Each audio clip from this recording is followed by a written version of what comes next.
This video is sponsored by NordVPN. Click the link in the description and get 70% off at $3.49 a month, plus 4 additional months free. I think we are good. Okay, so welcome back to Tech Rules. I'm sure a lot of you are probably very confused right now, saying questions like, who is this strange man? Why is he in this poorly lit room with a poor webcam? I have answers to those questions. I'm the Tech Rules guy, and I'm here because I messed up. So another Tech Rules video is supposed to be uploaded around this time, but that video is not ready yet. Long story short, complications arose, and I may have to pause the development of that video for a little while. That means that for the time being, I'm going to have to work on a completely different Tech Rules video, and if I'm starting from scratch, that probably means it's going to take a little while longer before you get an actual, full Tech Rules video. And I think it's been like 2 months or so since the last video, and I didn't want to go that long without having any sort of content, so we're trying something new today. Basically, while I work on Tech Rules, I have to come up with obviously a lot of ideas for video topics, and a lot of them I really like. There's plenty that I'm going to put in for future videos, but there are some that, even though I really like the ideas, they just wouldn't work very well for a Tech Rules video. It might be that it's not long enough, there's not really anything to explain in it, or the information might just be readily available, and that makes the video kind of redundant. But with this, I guess you'd call it a makeshift format, I'm able to talk about a lot of these topics I wasn't able to before. So today's topic is DLC, history, fun facts. I've got some gadgets over here that I'd like to show you. I've got some games pulled up, and hopefully this will be interesting in some way. So, without further ado, welcome to Tech Rules Minis or something. Tech Rules Bits. Tech Rules Bits, that's what we're calling the segment now. I actually really like that name, we're going with that one. But before we dive in, as you saw from the beginning, we do actually have a sponsor for today's video, so allow me to introduce you. A big thanks to NordVPN for sponsoring today's video. NordVPN secures your internet traffic, encrypts it, and routes it through a remote server to protect your data from prying eyes trying to get their hands on it. Without NordVPN, a hacker can track what you're doing and view your personal information such as private conversations, credit card information, passwords, and a lot more. Not only does NordVPN protect this information, it makes your data anonymous to further protect you. Speaking of anonymous, NordVPN will also allow you to view content you normally couldn't in your country on streaming platforms and websites such as Netflix. Still skeptical?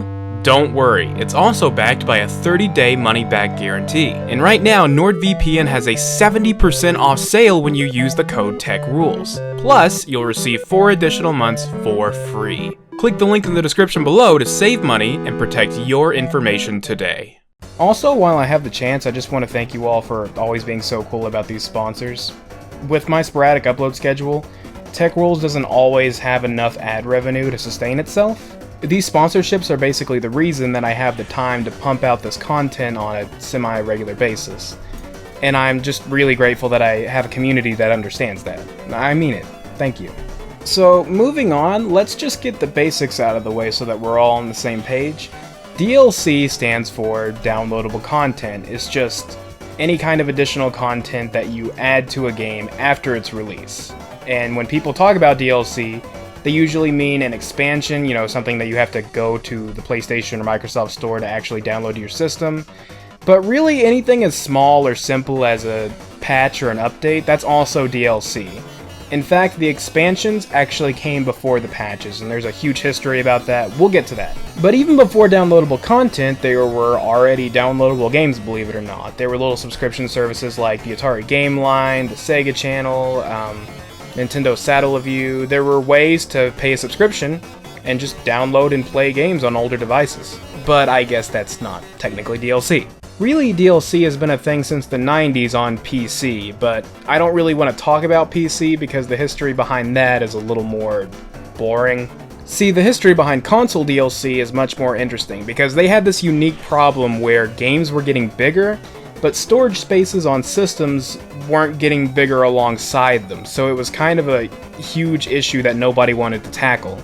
But a few years after the release of N64 and PlayStation, there was one console that actually tried to pull it off, which was the Sega Dreamcast. That isn't to say there weren't attempts before, but they weren't good attempts. Usually you had to buy these huge network boxes and they cost way too much, and then when you actually got them, There weren't that many games that actually supported it. The Dreamcast supported it right out of the box. There's like a phone line cord back here, you just plug it in, you connect it to your dial-up, and you just play online on whatever game supports it. And one of the features of that online functionality was DLC. You could go online with either the game disc that you're using or the Dreamcast browser and just download DLC to your memory card. And by memory card, I mean these little things, the VMUs, which is just, I think it's Visual Memory Unit. It's just a memory card, but it's got a screen on it. But the fact that you can download content to these things was kind of a big deal, because these things aren't very large. I think they're like 100 kilobytes or something like that. But, I mean, it worked, and instead of sitting here just telling you about it, I could actually show you, so I'm gonna do just that. Okay, so this is the first game on the showcase. This is Sonic Adventure. It was a launch title for the Dreamcast, and this DLC launched alongside it. This is the Dreamcast launch party for the US. It's nothing major, it just adds things like balloons and banners and stuff like that. If you touch some of the banners, they have messages from Sega, which is, you know, this is really nice, but at the same time, it's kind of really sad because the Dreamcast ended up failing, and there's a lot of reasons. It was mainly just in the wrong place in the wrong time, but some of these messages are painfully hopeful, and it shows how much love and care they put into this system.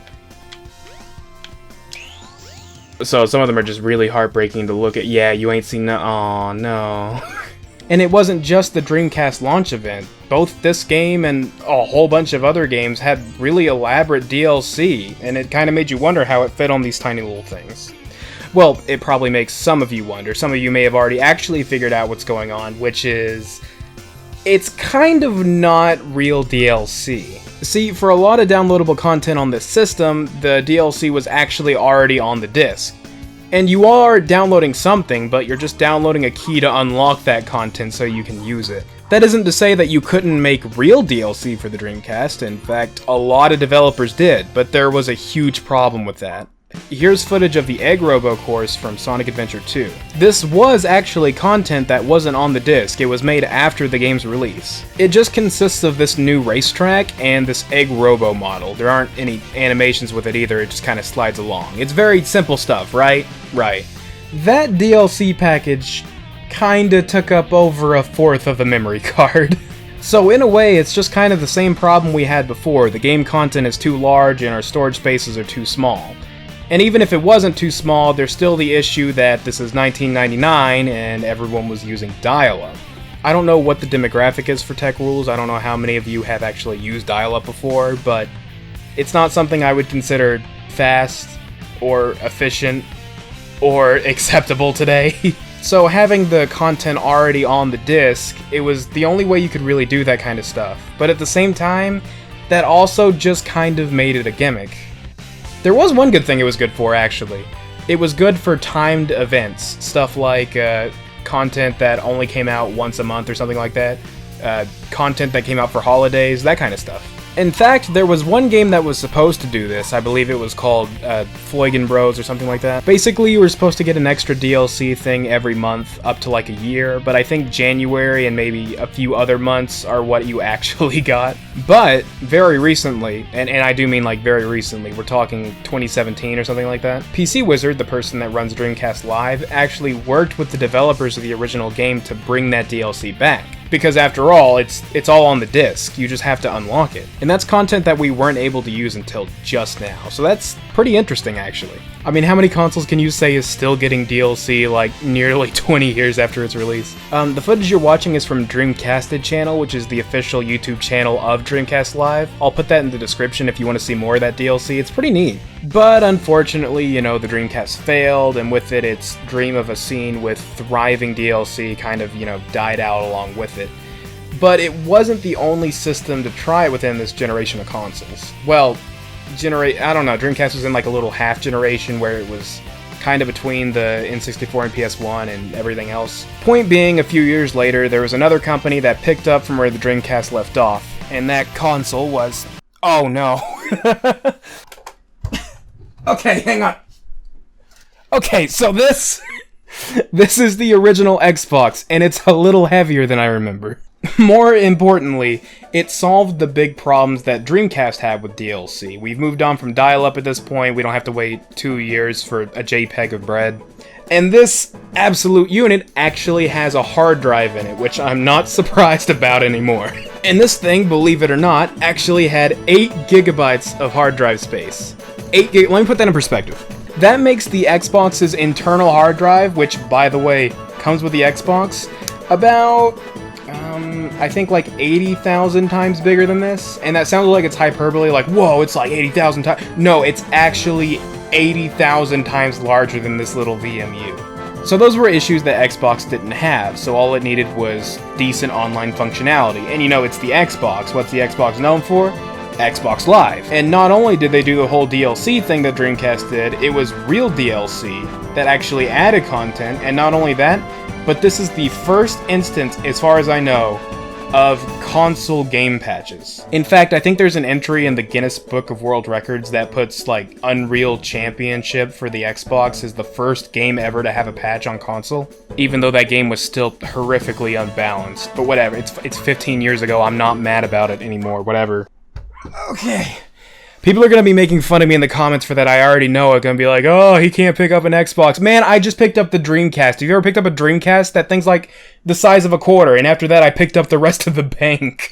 And as well as being the first console to have game patches, I believe it was also the first console to have paid DLC. So that's where that started, for better or worse. Surprisingly, though, there was only like a really small amount of developers that ended up using the game patching feature. Oh, but there's a lot more that use the DLC feature. It massively outnumbered the amount of game patches.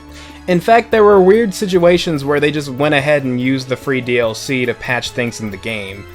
I remember Ninja Gaiden specifically did that. There was this whole ninja tournament thing where they were supposed to find the best Ninja Gaiden player, and they did that by making these new game modes, and one of them was called the Hurricane Pack. It was basically just a slightly harder version of the main storyline, but they fixed things. They made the game better. They added like a better camera, they changed items around. It was really strange. I don't even think you can use those anymore either, because I think to use the Hurricane Packs you had to be connected to Xbox Live.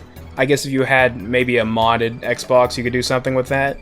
But that's just, it's really strange. It's really strange to me. Long story short, Xbox Live, you know, massive success, completely blew the PS2 and GameCube's network capabilities out of the water. And they took those improvements from the original Xbox and they moved it over to the 360. And that began the next generation of consoles, and I'm sure you all know how this goes. DLC, game patches, that kind of stuff, it completely took off. You know, there was the Xbox Marketplace, the PlayStation Store. There was one company that generation that didn't decide to go that route though, and that was Nintendo with the Nintendo Wii. Like, the Nintendo Wii had great online capability. Well, great depending on what game you're playing. And there was actually DLC, just not a lot of games that used it. But there weren't game patches. Either the Wii wasn't capable of doing it, or Nintendo had some sort of policy to not do game patches. And I've heard people say, and I've never confirmed this, but I've heard people say that Nintendo had a very strict no patching policy because they have this whole philosophy that when a game comes out, that game is out, and they don't need to be improving it. It needs to be a complete product when it goes out the doors. And you know, that's a great philosophy. I wish a lot more game companies would adopt that now. But the thing is, that kind of backfired on them.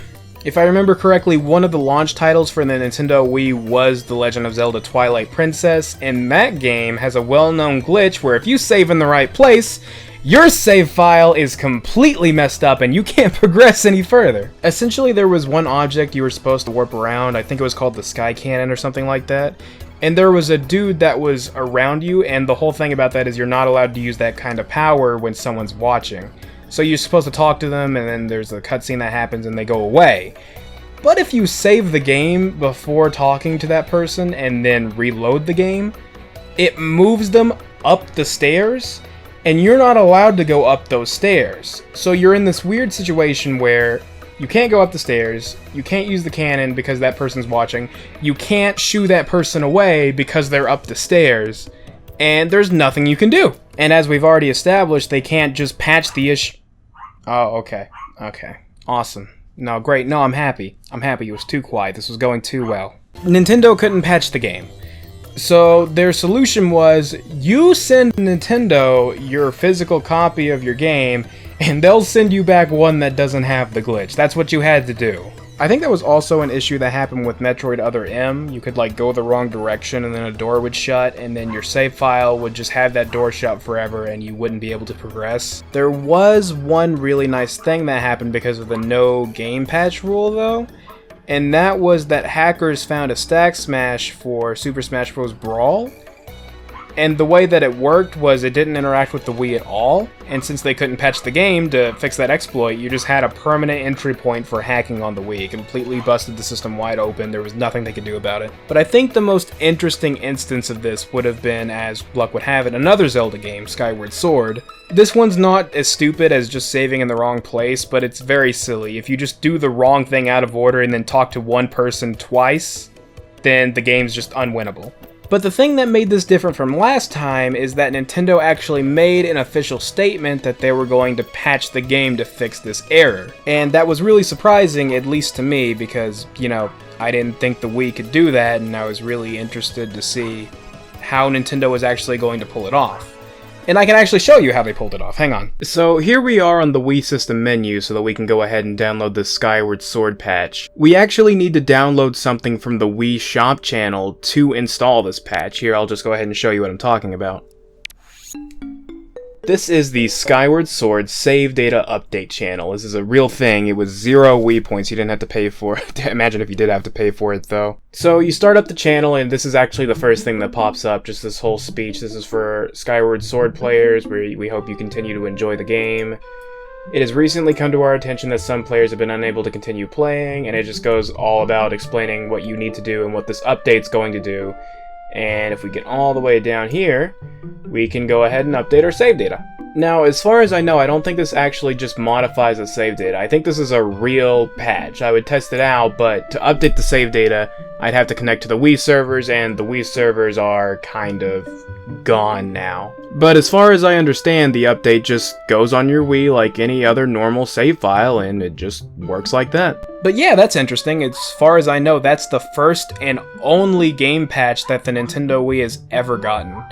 But it's probably important to mention that that's not the first game patch Nintendo has ever made. There is actually an issue with the third generation of Pokemon games. That was the generation where they introduced the clock and the whole thing with berries. If you waited long enough in real time, berries would grow in these little plants. Except they didn't because there was a glitch where after 1 year they would just stop growing. I think this ended up being nicknamed simply the berry glitch. Once you've hit exactly 366 days, berries stop growing, and you have to wait like, I think another entire year before berries start growing again. It was a really obnoxious and very obvious glitch. I mean, obvious if you played it for that long. And when stuff like that happens in Pokemon games, and I guess other Nintendo games, what Nintendo usually does is they just fix the issue in future releases of the game. But I guess this issue was so bad that they actually felt the need to make patches for it. But of course, Generation 3, that was the Game Boy Advance. You didn't download things off the internet with the Game Boy Advance. So they distributed their game patches in a really interesting way. And by interesting, I mean they distributed it on, like, everything. Anything that could have interacted with the Pokemon games would have given it the berry update in some way or form. Like, I think if you just use your Pokemon in Pokemon Coliseum for the GameCube, that gives you the berry update. I think if you use the pre-order bonus that comes with Pokemon Coliseum, that'll give you the berry update. I think there were actual e-reader cards in Japan that you could scan them and the card would give you the berry update. What's really interesting though is I think they actually put the berry update on every single version of the Pokemon Gen 1 remakes, and I can actually show you that one. Okay, so this is Pokemon Fire Red, and getting to the berry menu on this game is very simple. When you're at the title screen, and you can do this too by the way, you should be able to do this on any copy of the game, you just hold B and press select, and that'll take you to the berry menu. So essentially what you need to do here is connect the games with the GBA link cable. So as per instructions, we connect the cable like this, and then here we press start and select just to stop the game from booting up.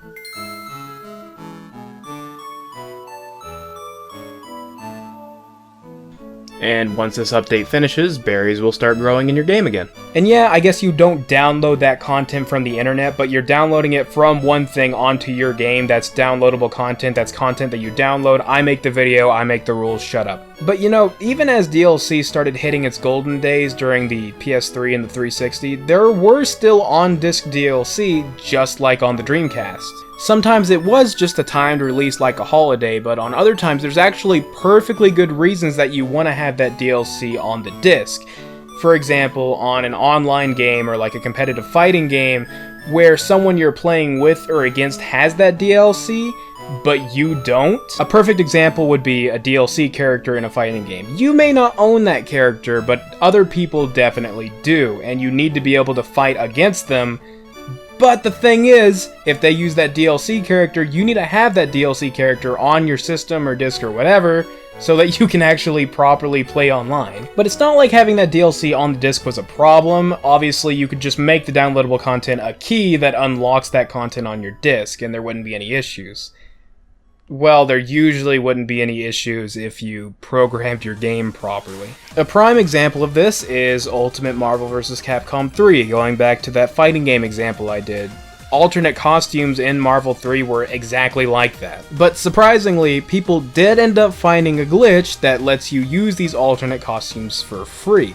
And it's not even really that hard to do, it just takes a little bit of a rhythm, and all you need as a prerequisite is one alternate costume. That one alternate costume gives you access to every single alternate costume in the game, including Magneto, and he's really interesting because you actually can't buy his alternate costume. His was cancelled. But yeah, using the alternate costume glitch, you could even use that canceled DLC.